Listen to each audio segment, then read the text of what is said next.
Hello guys, welcome back again. Today's topic is methods of determination of reaction mechanism. So today we will discuss about methods of determination of reaction mechanism in this video. So let's get started. First of all कि आपको इसके नाम का मतलब पता होना चाहिए कि methods of determination of reaction mechanism का मतलब क्या है।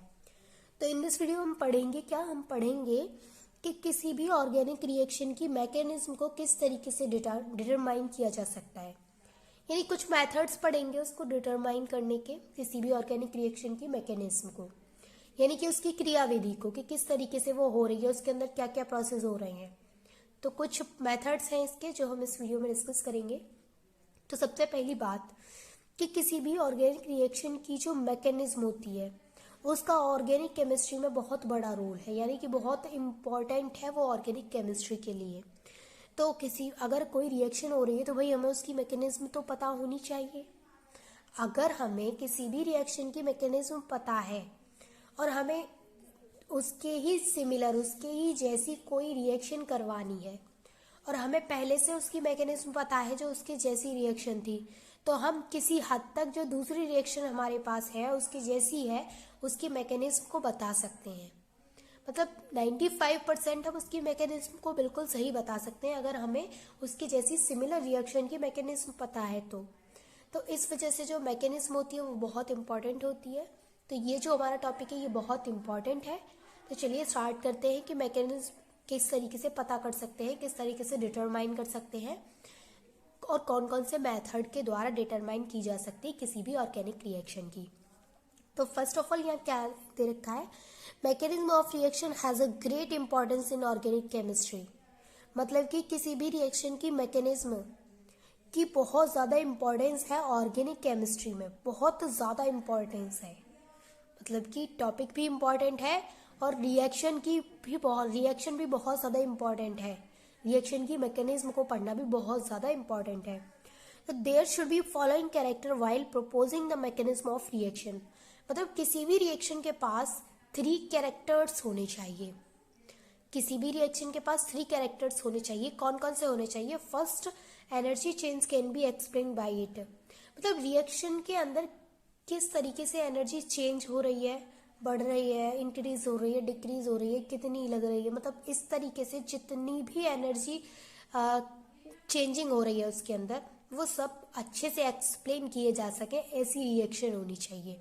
ये कैरेक्टर रिएक्शन के अंदर होना चाहिए कि वो अच्छे से एक्सप्लेन कर सके कि उसके अंदर किस तरीके से एनर्जी चेंजेस हो रहे हैं।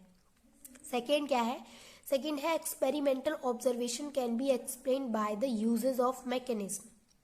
मतलब कि किसी भी रिएक्शन के अंदर एक्सपेरिमेंटल ऑब्जर्वेशन, इट मीन्स कि हमको रिएक्टेंट को देख करके ही पता लग जाए कि इस रिएक्शन के अंदर आखिर होगा क्या, किस तरीके के प्रोडक्ट फॉर्म होंगे, तो एक्सपेरिमेंटल ऑब्जर्वेशन हो जाए।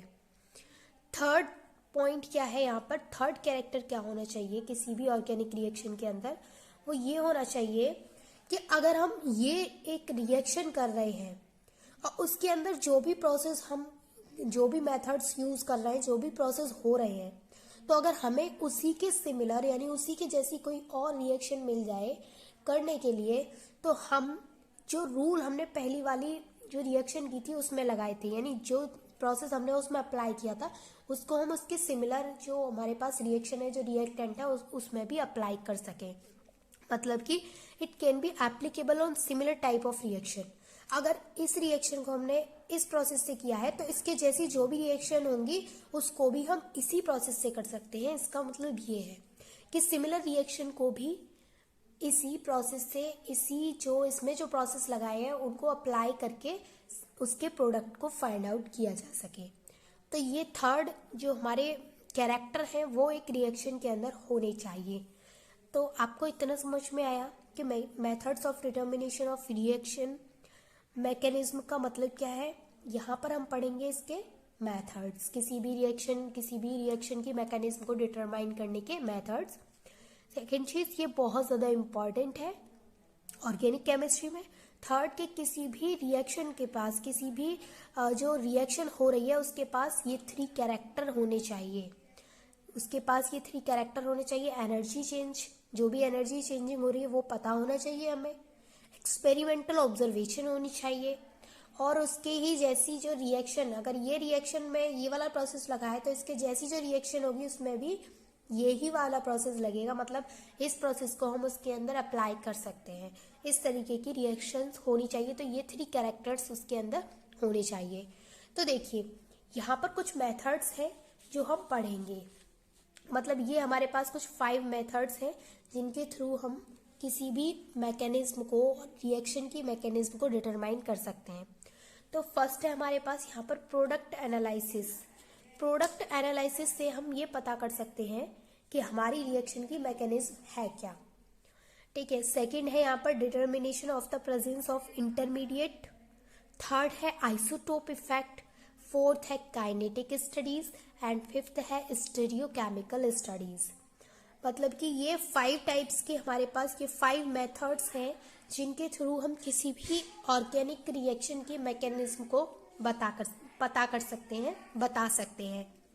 तो देखिए क्योंकि ये बहुत बड़ा टॉपिक है तो हम 1 बाय 1 सभी को डिस्कस करेंगे नेक्स्ट वीडियोस में। तो आज हम सिर्फ इतना ही डिस्कस करेंगे कि मेथड्स ऑफ डिटर्मिनेशन और रिएक्शन क्या है, इसकी मैकेनिज्म क्या है। तो हम यहाँ पर पढ़ चुके हैं इतना कि मैकेनिज्म किस तरीके से पता करते हैं किसी भी ऑर्गेनिक रिएक्शन की, मतलब क्या क्या मेथड्स हम पढ़ने वाले हैं, इतना हम पढ़ चुके हैं। डिटेल में हम इनको जो इसके मेथड्स हैं उनको डिटेल में पढ़ेंगे नेक्स्ट वीडियोस में।